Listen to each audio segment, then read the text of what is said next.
Le Burkina Faso, le Gabon, le Ghana, la Namibie, l'Afrique du Sud et la Zambie ont capté 211,7 milliards de dollars de flux financiers illicites entre 2020 et 2021 selon la Conférence des Nations Unies sur le commerce et le développement. En outre, les flux financiers illicites constituent d'énormes manques à gagner pour le continent africain.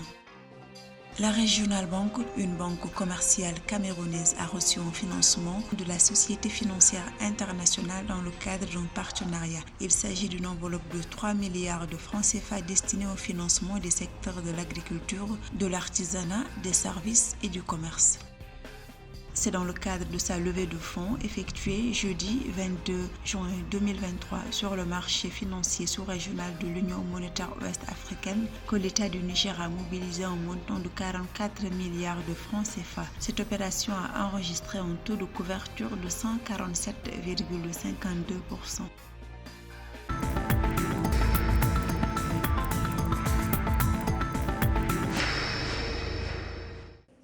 Les flux financiers illicites constituent d'énormes manques à gagner pour l'Afrique. Ainsi, la perte annuelle due à la fuite illicite des capitaux doit être considérée comme une opportunité de développement manquée. Entre 2020 et 2021, ce sont 211,7 milliards de dollars de flux financiers illicites qui ont été enregistrés par 6 pays africains tels que le Burkina Faso, le Gabon, le Ghana, la Namibie, l'Afrique du Sud et la Zambie, selon la Conférence des Nations Unies sur le commerce et le développement. Pour lutter d'abord contre ces flux financiers, il faudrait que tous les pays appliquent la réglementation internationale en termes de transfert de fonds. Et cette réglementation internationale tient compte de 3 principaux facteurs. L'origine des fonds, l'objet du transfert de fonds et le service qui est associé à ce transfert de fonds. Mais pour des cas particuliers de certains pays africains, il est difficile d'évaluer avec précision la raison du transfert de fonds.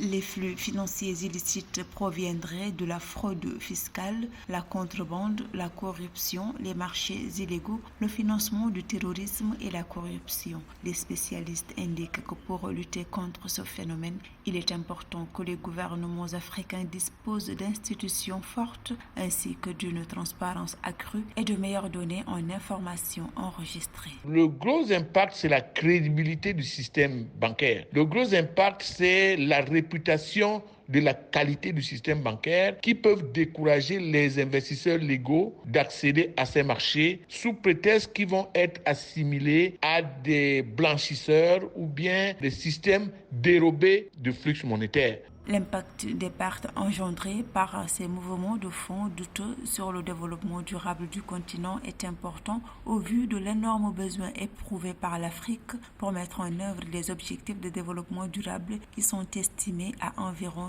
200 milliards de dollars par an.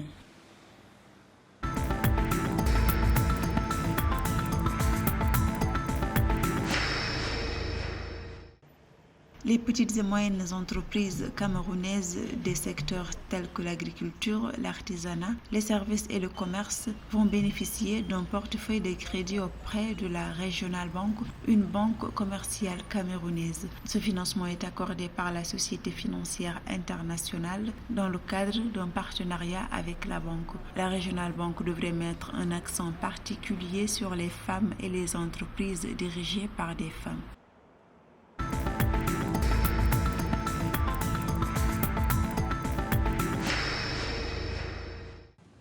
Le Niger a levé avec succès 44 milliards de francs CFA sur le marché financier régional de l'Union monétaire ouest-africaine jeudi 22 juin 2023. Ceci à l'issue d'une émission simultanée d'adjudication de bons assimilables du Trésor de durée 182 et 364 jours et d'une obligation assimilable du Trésor de 3 ans. Les investisseurs ont proposé 59 milliards de francs CFA alors que l'État du Niger sollicitait 40 milliards de francs CFA, soit un taux de couverture de 147,52%.